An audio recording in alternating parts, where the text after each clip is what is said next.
All right, hello, small animals. This is your weekly, video update for our class. This is week 2, April 6th through 10th. I hope week 1 went really well for us with distance learning, and I hope that this week we made it even easier for you. So, our learning targets for this week are to analyze pet diseases and assess a pet using checkup procedures. Our ongoing project is going to be our SAE project. Remember to log those hours, and if for some reason you're not able to get the hours that you originally planned, it's okay to come up with a second plan to log some hours that way. If you have any questions about that or anything else, make sure to contact Miss Seibert. Her email's listed right there. My email was listed in the letter that you guys got in last week's plan, so you can reference it there if you have any questions for me. All our assignments are going to be turned in using Google Forms. This did not change from last week, but we did take them off of Friday and put them down into this turn assignments here area just to alleviate some of that confusion because we got some feedback on kids didn't know where to turn stuff in. So hopefully that makes more sense for you all. They're still going to be due on Friday, April 10th at midnight, so that'll be the same. That won't change. This Friday you do not have school for Good Friday, so you do not have an assignment listed specific to Friday, but all of your assignments will still be due that day. If you have any questions about how to turn things into a Google form, Ms. Seibert created a link right here that teaches you or helps you through that process and attaching something to a Google form. So let's run through the week real quick. We still have our at-home animals assignment, so let me pull that up and explain it a little bit because that's something I didn't really do a great job of last week. So first what we want you to do is make a copy of this document and then put your name at the top right there. You can pick one animal a week to do this. We're going to keep doing these, and you're going to conduct an interview with either a family member, friend, teacher, or anyone you know with a pet. This template is guided more towards cats and dogs, but it's totally okay to interview for other animals. That was a common question that we received feedback on, and yep, you're totally welcome to do that. Just make sure that you substitute some of these questions. So, let's see, maybe, are they treated with fleas? That might not apply to all the animals that you might interview, so find a question that is similar or a medical, veterinary related question to substitute in that box right there. So first you're collecting basic information about the pets, then you'll move into veterinary procedures and what kind of medical things they receive help for, and then the home evaluation is more about their behavior. Our next unit is going to be a behavior unit, so this medical or behavioral issues to explore solutions for is really, really, really important. So make sure we don't put none there, and make sure we have something, even if it's a small thing that the owner says that they'd be interested in knowing more about, that would be perfect.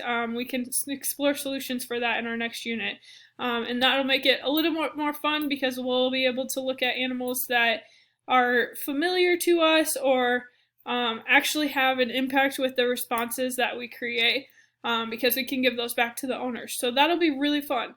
This last question is something that you should ask specific about their pet. So you know better than me some of these pets. I know questions that I would ask about my dogs, but that's going to change between owner and the way the pets were raised or what their lifestyle is like. So after doing all these questions up here, hopefully it prompts a question that you just really want to know more about. Make sure you also thank that person that helped you collect your information because they took the time out of their day to do that with you, and that was really awesome of them. So if we move back to our weekly plan, that would be Monday is our week 2 of at-home animals. And that's okay if you guys want to work ahead on this, that's totally okay. You can go ahead and collect a couple of them, and then just as a week shows up, you can drop them into the Dropbox. So whatever works easiest for you, we are flexible and willing to work with. So for Tuesday, you have a diseases profile assignment, and if we go into that, you are going to use the textbook that we sent home with you.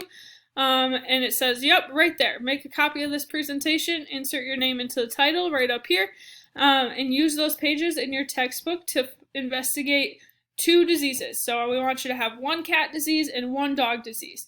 And then you're going to fill out the information on the slides, complete the conclusion questions, and then turn it into the appropriate form.